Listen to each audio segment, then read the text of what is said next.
with Republican Senator Mike Lee, who I think is one of the smartest politicians in Washington. Please welcome author of the new book, Our Lost Declaration, America's Fight Against Tyranny, From King George to the Deep State. Welcome, Senator Mike Lee. So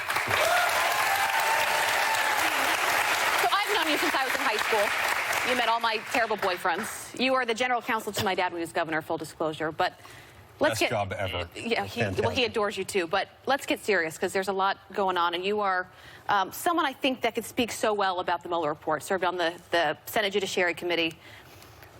When you take out criminal activity and you look at just character, and you look at the role of a president, was there any part that you read that gave you pause as a Republican? Oh, sure. Look, there are lots of things in there that people don't find comforting.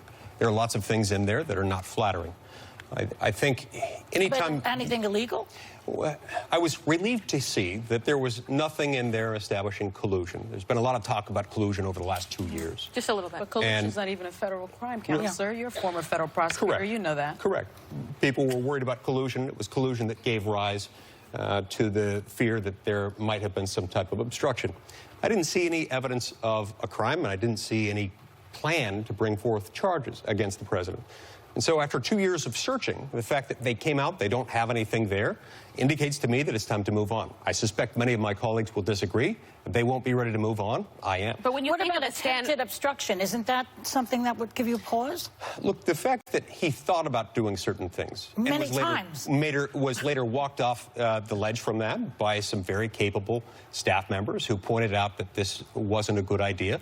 It's self-comforting. It's indicative of the fact that But they kept telling him it wasn't a good idea, and then he tried somebody else, and then Sure. somebody else, and somebody else. Well, and not only that, but he asked people to do things, and they just didn't do it. It's not that they walked him off of a ledge. He asked them to do things, and then he didn't do it. Yeah. I mean, that's attempt, and that is a crime. They say that the word politics can best be understood when you break it down to its Greek roots. Poly meaning ticks, meaning many, and ticks, which are blood-sucking parasites. You put them together, and it doesn't end well.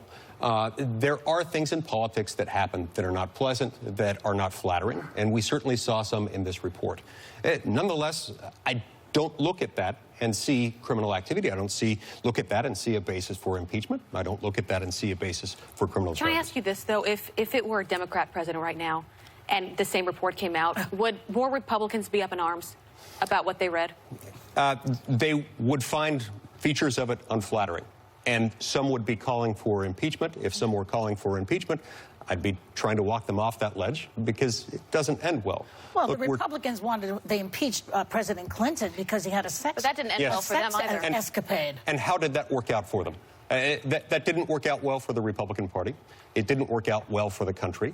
It perhaps satisfied a momentary impulse at the moment, but I don't think anyone emerged from that as a winner. This is worse than that. That was just sex. This is obstruction of justice. This is about the Constitution. This is about collaborating with the Russians. I thought President Clinton lied under oath.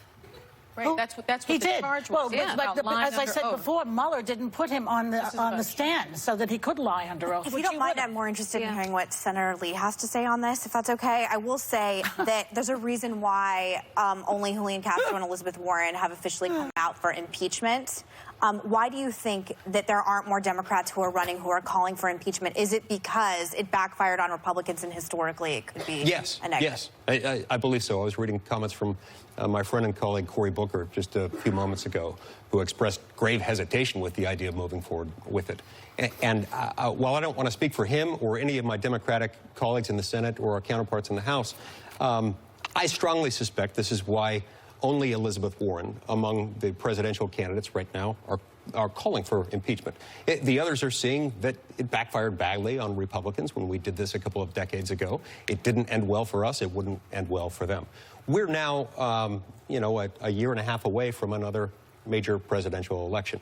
This is now part of the political process, and it will work itself out that way. But is it about politics, or is it about constitutional duty? At this point, it is about politics. At this point, we see that there will be no criminal prosecution brought against this president. And so the only question remaining is whether or not to bring forward impeachment charges. That itself is a political question. Well, I want to change subjects because it's Earth Day. And you made a lot of headlines recently for a presentation you gave on the Senate floor, essentially mocking the Green New Deal. And we have some highlights, I think. This is, of course, a picture of former President Ronald Reagan naturally firing a machine gun while riding on the back of a dinosaur. In a future without air travel, how are we supposed to get around the vast expanses of, say, Alaska during the winter? Well, I'll tell you how. Tauntauns, Mr. President. Mr. President, this is the real solution to climate change. Babies. Now, nowhere in the Green New Deal does it say that that people want to eliminate air travel. But notwithstanding that, that was a 13-minute presentation, and I think that was pretty wasteful of government time. But you can't deny the science that climate change is real. So rather than mocking, what is your plan? What is your plan?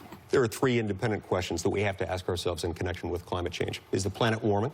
Is human activity responsible? And if the answers to the first two questions are yes, what, if anything, do we do about it? Let's take off the table for a minute the first two questions. Let's assume the answer to both of the first two questions is yes. I've yet to hear of any public proposal, any law that's been introduced, including the Green New Deal, that would make a meaningful dent in global greenhouse gas emissions. In other words, I don't believe there is a political, legal, legislative solution to this. I believe it will be achieved only through human innovation. Human what innovation. Is your plan? Well, it happens best when we allow our people to be free, when our people develop, when they're allowed to study, when we have more children. Those children are educated within the best higher education system in the world, and that brings about more innovation. We're able to use fossil fuels right now in a way that's far more efficient than where they're used in almost any other country, including most of the countries that are growing coal? fastest. Well, like gasoline, like natural gas. Natural gas, you have an abundance of. And we've got an abundance of those things, and we've learned to use them in a way that's more environmentally responsible, that's cleaner. We've actually lowered the emissions of every vehicle, of every mobile source like cars, every stationary source So like a this is a power problem plant. that needs to be handled, scientists say, within 11 years. So you think by having more babies, those babies in 11 years are going to be smart enough to solve the climate change problems. Certainly not, although those would be prodigy babies if that happened. Right. I reject the what do we premise that do we've for- got only 11 years. So you reject the science? I reject the premise that we have only 11 years. There are some who do say that. There are others who don't. And if we've only got 11 years, one wonders whether there is anything physically we could do, with or without a legislative change, to make a dent here. Senator, we're going to keep you around. Over time, it's going to make a difference when we innovate. We're going to keep talking about this and a lot more in the next segment. Senator